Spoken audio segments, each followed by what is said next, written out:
இந்த கல்வியானது தொடங்கும்போது மிக கவலை கொடுப்பதாக, துன்பம் தருவதாக இன்றைக்கும் பார்த்தால் குழந்தைகள் எல்லாம் பள்ளிக்கூடத்திற்கு கொண்டு போய் சேர்க்கின்ற போது அழுது அடம் பிடிக்கும். அதுகளுக்கு அந்த கல்வியானது துன்பமாக இருக்கும். ஆனால் அந்த துன்பமாக தோன்றுகின்ற இந்த கல்வியானது பிற்காலத்தில் மிகப்பெரிய இன்பம் தரக்கூடியதாக அமைந்திருக்கிறது. ஆனால் இன்றைக்கு பெரிய காமம் இருக்கிறதே, அந்த காமமானது அது ஆரம்பிக்கின்ற போது, புதுமையாக பார்க்கின்ற போது அது மிக இனிமையாக இருக்கக்கூடியதாக அமையும்.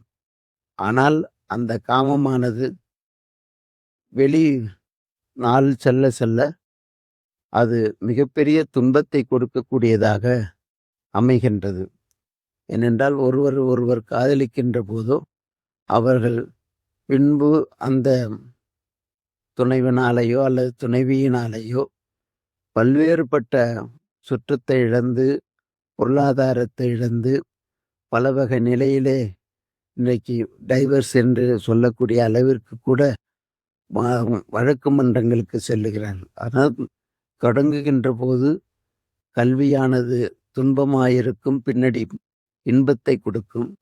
காமமானது தொடங்குகின்ற போது இன்பமாக இருக்கும், பின்னர் அதை இன்பமாக மாற்றுவதற்குரிய முயற்சியில் ஈடுபட வேண்டும். ஆகவே எது ஒன்றும் சீராக இருக்க வேண்டும்.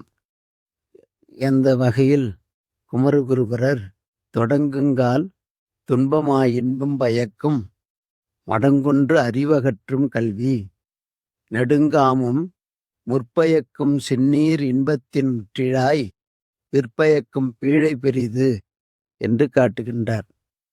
இந்த நீதிநெறி விளக்கத்தில் மிக அற்புதமான பாடல் இந்த பாடல்.